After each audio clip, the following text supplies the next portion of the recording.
You talk about free trade, and obviously that is one of the big issues, not just in Europe, but across the world, because of the new president. I noticed. In the United States. You noticed that President Trump is now in the White House. I just want to ask you, very basic question.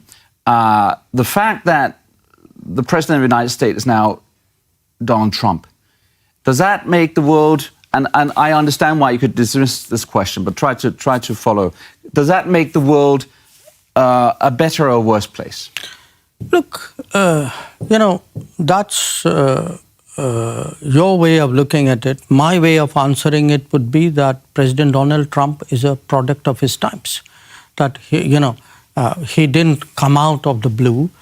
His success in politics is because he resonated with a certain situation in American society.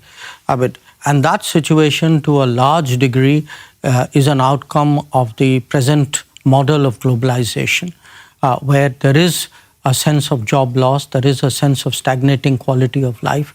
There is a sense in America that the way America engages the world is no longer to the benefit of America. Do you agree with that? No, it doesn't matter whether I agree with it. Americans agree with it. But from an objective perspective, is that true? But I can see the Americans thinking that. So the point is, and some of it, frankly, from our perspective, we do see today an over-concentration of manufacturing. We do see today the international economy impacted, the rules of trade are impacted by subsidies and state support. And, the reality is there for all of us to see.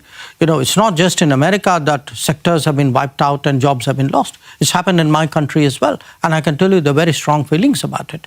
So, when you look at President Donald Trump, I think we have to understand that he is a product of a certain, there's 20, 30 years of what happened in the world, which actually has led to the situation that we have today. So I think if one has to deal with this, which is what I have to do in my responsibility, you address the issues and the underlying factors and the larger framework, rather than fixate it on a person and a decision and a particular problem. That's the way I would respond to it. You've just a little less than 2 weeks ago, President Trump intervened or played a role in the conflict that India has with Pakistan, and has since '48, I think. And he says that he said on his own social media platform that he brokered a peace deal. I've heard voices, and you're smiling just a bit. I hear that as a voice as well. That might not be the whole story. But my point is, because as I see it, the President Trump is going to the world trying to make peace. That's what he's saying. That's his ambition.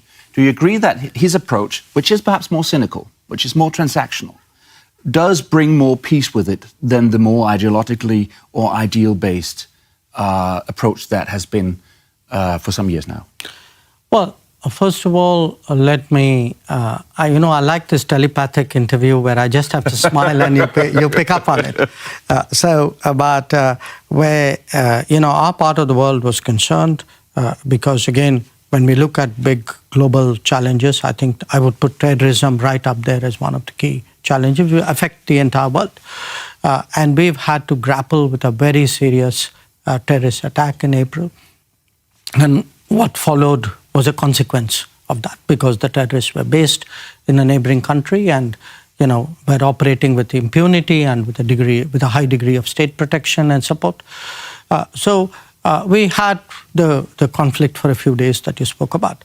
Now, we resolved that conflict for the moment in its particular military form through agreement and understanding for a cessation of firing and military action. And this was something that we negotiated directly between the militaries of the two countries. The trigger for it was that after we had fighting for a few days, We hit them very hard on a particular morning, the morning of the 10th to be precise, and that caused the Pakistanis to say, okay, we're prepared to stop the firing and reach an understanding about how to deal with it. So I just want to get that part of it across to you. But as a general proposition, I think right now, there's a conflict going on in Ukraine, as I said, into its fourth year. You have a very, serious situation. Again, a lot of bloodshed in the Middle East. Then there are other aspects to it, Yemen, et cetera, et cetera. So if you have, I think, a world leader who advocates conflict resolution and settlement as a broad principle, obviously that is to be welcomed. Now, people can have views about what's the best cause, what should be negotiated, who should negotiate it. That's a different issue. But I think if one steps back and looks at the world in the last 5 years, let us say, it's a very difficult world.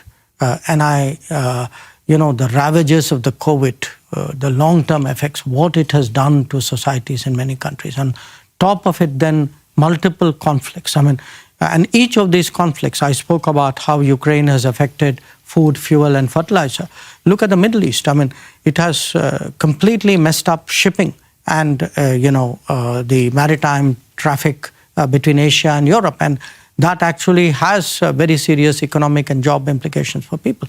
So we need today an effort, ideally collective, but we know realistically that it doesn't work that way.